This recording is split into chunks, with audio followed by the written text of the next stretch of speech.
khỏi chiếc cáp ai hồi năm bó khả bụng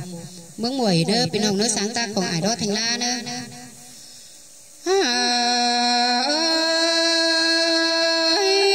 to năm hồi nhô bố có đầy má nên ta bảo có sáng đầy tàu tên sum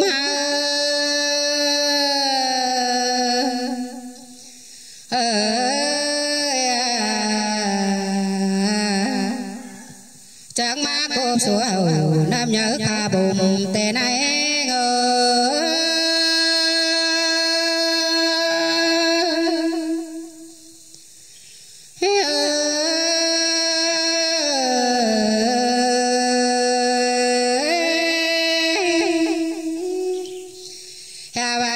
chôm nồng chôm ná lại tăng tên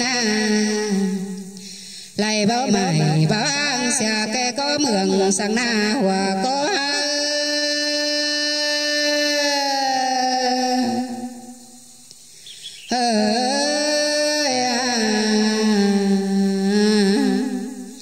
khai này háo có muôn chẳng cần hãy mua sông hầu đeo đô ba bàn màu trang dỗ mần báo nhai thầu kế dân hừng tên con lại bà đông ảo nồi nôm há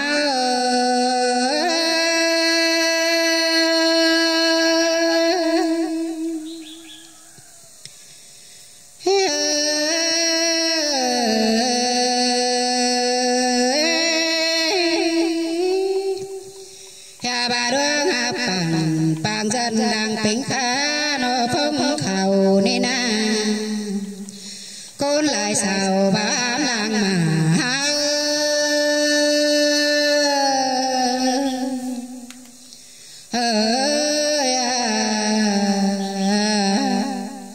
trang bà phá rồi hương trong tên cá tình mơ cân đê làng bên sao bà xanh khánh phùng ý ái phùng mùi pha mùi đi lô ôi ơi làm bên sao bên xanh khánh phùng ý ái pha mùi nên nhà bà phá đầy hiền đeo chờ phải giảm đúng cơn đê hòa có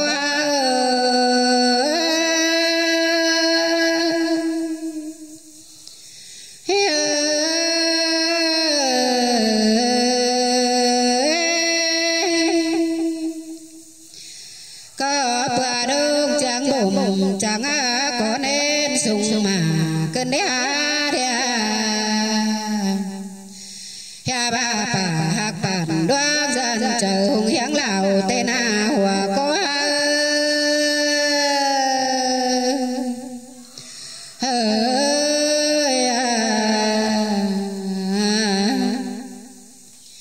chẳng bà đồ em có chẳng bên sao chẳng bụng quan chỗ mương mà hao lô lô chẳng bà ba lọ cầu hiáng xài tư tăng phanh phùa tên nơ nơ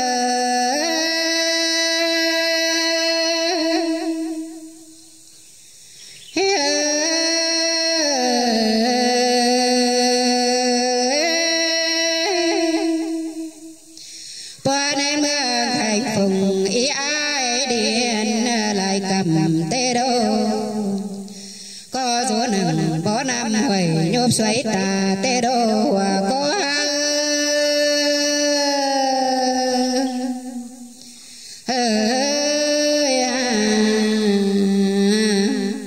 khai này phong khảo số khái đầy tạc trao phùng bà tê đô chẳng đúng cụ phổi nam nhớ mương phà con nư hòa có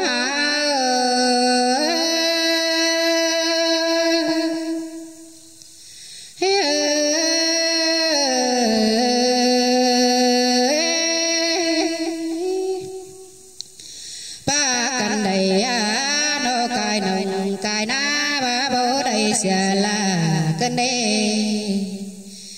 lại xa cả kế bao lâu bao phải phải tên cài lại nô cài lại đan bian pin ế bơ ba khề tên ba phúc dồn chôm tăng sấy nông bùa tên sum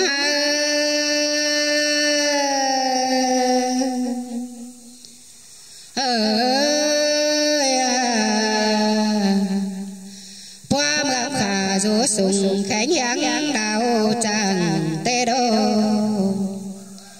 hờ cho bàn táng đam phùng ướn má giảm đương nơ số